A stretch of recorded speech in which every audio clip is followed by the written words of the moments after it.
kind of start with a synopsis of some bye-week related things. Like we mentioned last week, man, it was an opportunity for us to get right in a lot of ways, particularly from a health standpoint and some issues. And so we got the group on the field a couple of days and got an opportunity to get some guys working back. I'll start by outlining some health circumstances. Mark Barron is working in a partial capacity. We'll let his participation and the quality of that participation be our guide in terms of his availability. We're excited that we got an extra day, and so some of these things that I'm talking about in terms of questionable availability obviously will be aided by the additional day and some change when you talk about Monday Night Football. TJ Watt has been slowed with an abdominal issue. It may affect him at the early portions of the week. Some guys that have been dealing with injuries of different descriptions that are working their way back to us. Jalen Samuels is starting to work, and it's good to see him out there, and you'll probably get an opportunity to continue to see him out there at least in a partial capacity and see where that leads us this week. Joe Hayden, Mike Hilton experienced a calf injury following or at the end of the Charger game and was slowed last week by that. He was slowed again yesterday. It may affect him throughout the early portions of the week. Some guys that have missed some time or missed the last game or been less than available in some instances or really moving beyond their circumstance are Steve Nelson and Vance McDonald and James Washington with his shoulder. So we're excited about getting some of these guys back, at least moving in the right direction in terms of partial participation, and we'll get an opportunity to look at that participation and see if they can carry some roles for us this week. Be remiss if I didn't mention Mason Rudolph. He's cleared the protocol. It's good to have him back out there and continue with his progress in terms of being our quarterback and getting us ready to play a football game and his inclusion in that. Also, we had an opportunity during the course of the week to look at some developing guys. You know, oftentimes when you experience some of the injuries and so forth that we've experienced where people have had an opportunity to get on a move and train, we've acquired some players during the course of the journey. It's good to have a week where we can take a step back and look at some fundamental things and see them in some competitive circumstances or challenge them in different ways other than game prep and game readiness. Paxton Lynch comes to mind. We had an opportunity to get him some work last week. Even guys that have been participating, guys like Minka, who we've been working extremely hard to teach him what it is that he needs to do. A week like last week allowed us to take a step back and teach him some more global things, to look at things outside his helmet and how he can be a part of that process from detailing things out over the course of the field, but also in terms of pre-snap disguises and things of that nature. He's provided good quality play for us. It's good to take a step back and do some of the other things that are less noticeable but still significant. As we get ready for this game, I'll outline some of the things that concern us involving the Dolphins. Obviously, you start with the quarterback position. Fitz is a guy that we have a lot of respect for, man. We've seen him a lot over the years. I think he's a catalyst for a lot of good for those guys. And his talents and his experience are the reasons why. He's a really talented guy. He's always been adept at creating as plays get extended. That's troublesome and worrisome from our perspective. You know, we got to rush him, but we also got to rush him smart. He's the type of guy that has escapability. He can get you with his legs. I think he got a touchdown on the ground last week, but also, and more importantly so, he's a guy that can extend plays and see the full field and keep his eyes downfield and produce plays in that way. I don't think it's any surprise that they have getting an uptick in production in terms of touchdowns and so forth with him in the game. This guy's been doing it a long time and doing it at a high level. I was just thinking back the other day when we played him last year when he was the quarterback of the Buccaneers, man, I think he had 3 games in a row where he was over 400 yards. So he's the type of guy that can really move the ball and really light up the scoreboard. We got a lot of respect for him. Got a lot of respect for Parker, his number one target, former first rounder out of Louisville, a guy that's stretching the field for him and making some big plays for him in the red zone. He's been a consistent performer for him. They've rotated some guys in support of him, but I think they moved Kenny Stills at the beginning of the season. So, those type things happen. They got a nice tandem of backs, the guys that they're utilizing to run the ball. Walton is one of them. Drake is another, man. They're really talented and really quick to speed. The tight ends provide some challenges. They have some that are capable of blocking. They have some that are capable of stretching the field. The matchup element of play will be significant for us in terms of finding the appropriate matchups from a talent standpoint so that people aren't in bad situations from that perspective. On the other side of the ball, man, I think the issues have been just the number of people and the influx of people. Obviously, I mentioned Minka earlier, and we were able to acquire Minka from those guys. I think that created some adjustments from them, but they've had some savvy veterans in the back end that have missed some time too. Guys like Jones at the safety spot has missed some time. Howard at the cornerback spot has missed some time. It's provided growth opportunities for some young guys. They've acquired some people. And so when you got people coming and going, oftentimes you lack a little bit of cohesion. We respect what they're capable of, man. They pick up Taco Charlton up front. I think he's delivered 3 sacks in 4 games. Has been a really positive catalyst in terms of their rush. They got Christian Wilkins, a top-flight first-round interior guy that I'd imagine is going to continue to grow in his role and take off. Man, we had a lot of respect for that guy. We were at the Clemson Pro Day and witnessed firsthand what he's capable of, at least from a pedigree and talent standpoint. I think the linebackers are really solid. Jerome Baker's an all-situations guy out of Ohio State, the guy that we coveted, to be quite frank with you, when he came out in the draft. He's one of those guys that's never in a bad matchup. He's good in space. He's good sideline to sideline. He can cover a lot of people, and that's why he's their green dot. Raekwon is a solid run defender and tackler, man. He really excels in those areas. But, I could talk on and on about those guys and about what it is they're capable of. I think when you're in the state that we're in, like I've said in here repeatedly, man, it's about our level of understanding of our plan, our detail in terms of our execution, the speed in which we play, the physicality in which we play. We'll be challenged, obviously, to come off the bye week and not start slow and get rolling in that regard. We got to be cautious about some of the things that we ask our guys to do, given some of the conversations we've had about people coming in, coming back into the fold from injury and the inclusion of young people and so forth. We will. We're excited about getting back in Heinz Field, man, and doing it in prime time on Monday Night Football in front of Steeler Nation. But happy to address any questions you might have.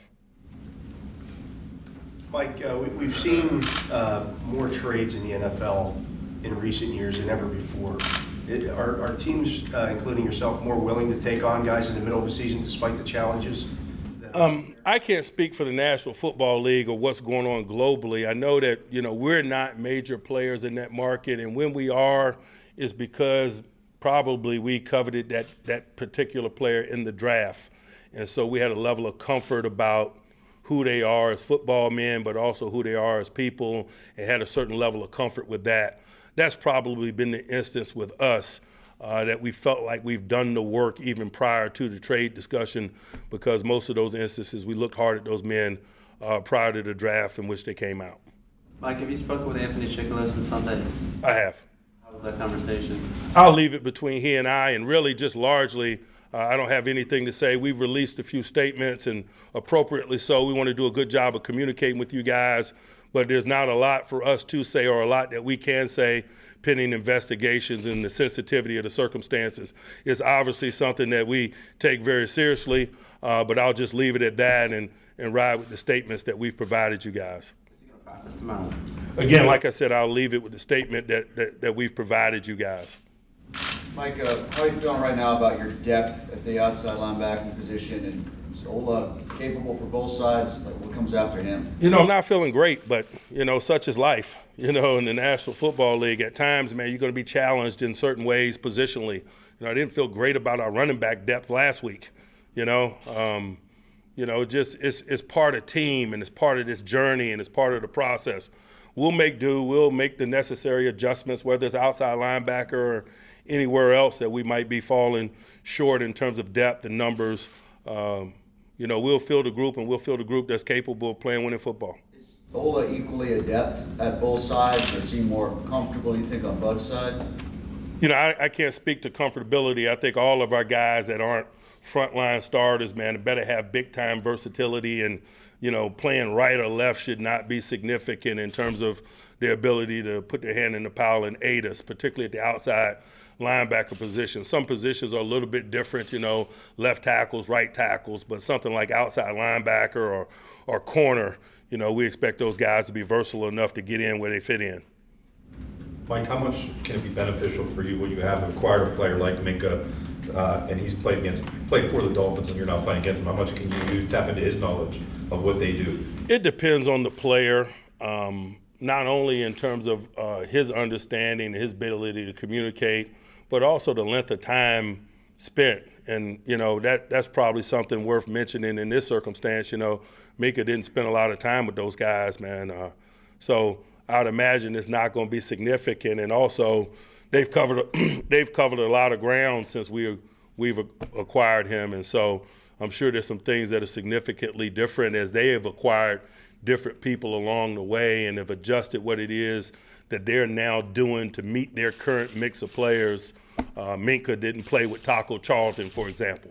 And so when you acquire significant players, that changes the components in which you play to lean to your current strengths and work to minimize your current weaknesses. So there's a lot down there that's changed, just like I'm sure there's a lot here that's changed in the period of time that he's been here. So we'll keep that perspective on it. You had mentioned last week about maybe tapping into the outside linebackers to help replace or fill in some do it. Do you still have the numbers to do that? Are you still thinking? We'll let the week reveal that to us based on player availability. We also are comfortable with the rush capabilities of our inside guys. You know, Vince Williams is a guy that's distinguished himself in terms of blitzing and rushing the passer. So, you know, what we need is consistent pressure on the quarterback.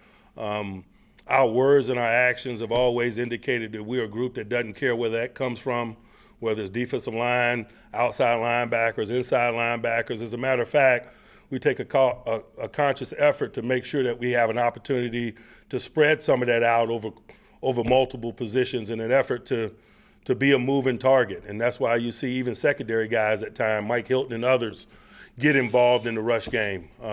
We pride ourselves in having a versatile rush and bringing a multitude of people from a number of positions. And thus might be the case as we work to minimize the absence of Stephon Tuitt. When a guy like Tuitt goes down, how beneficial is it to have the bye week, just the way it was timed out, immediately after to evaluate that position and figure out different options to replace that? It really doesn't matter whether it's a bye week or no. You know, you got to be prepared to adjust and adapt and move on and understand that the standard will remain the same. And so whether it's a bye week or a short week, it's irrelevant. That's the charge that is this journey of getting prepared to step into the next stadium. Might we be able to continue rotating your defensive linemen as you had done in the past? Are there concerns about your depth level and not being able to rotate them in and out as much as you did? It depends, quite frankly, on their quality of play.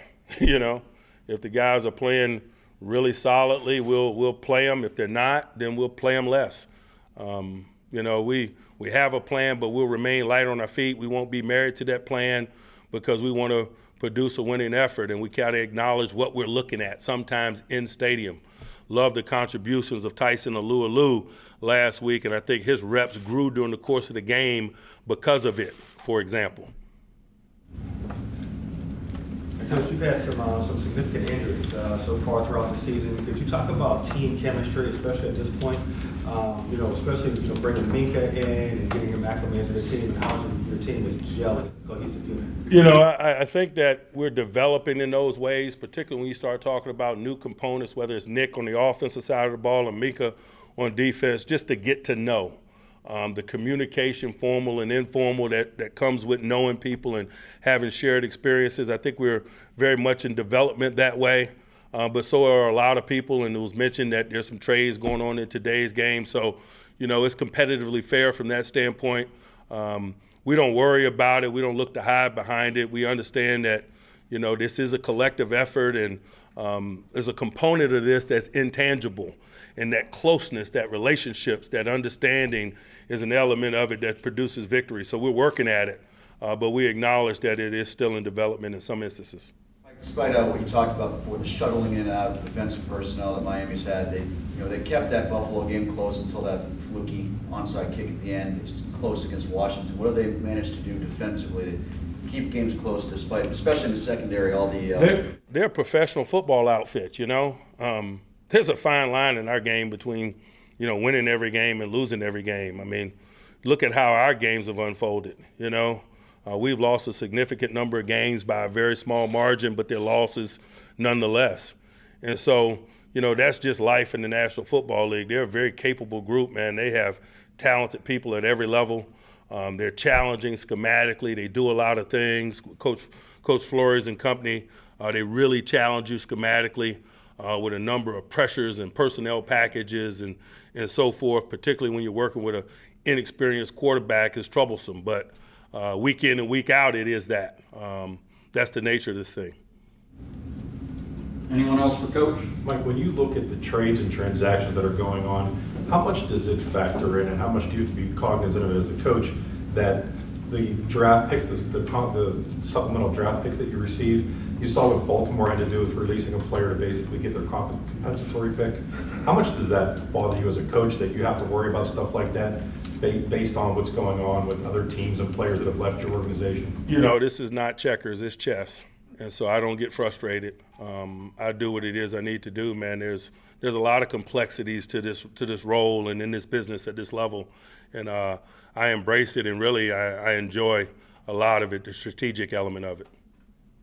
Mike, how have you seen Cameron Sutton navigate in his 3 years going from being an injured guy to an outside guy, inside, and other sub-roles you put him in? It's just a natural maturation process of a player in an environment.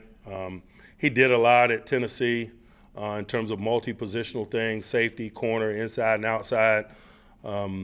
We had an opportunity to have a real good classroom session with him the night before his pro day, and Kevin Colbert and myself walked out of there saying, man, that guy is really sharp, and he's going to be able to play multiple positions and be able to do a lot of things. And I think, his journey to this point has proven that to be true. We used to hear guys who, played a lot of slot or dime, what have you, get, publicly upset about it, want to play other positions because they felt they'd be valued elsewhere. Do you see that going away with the league, going the way it has?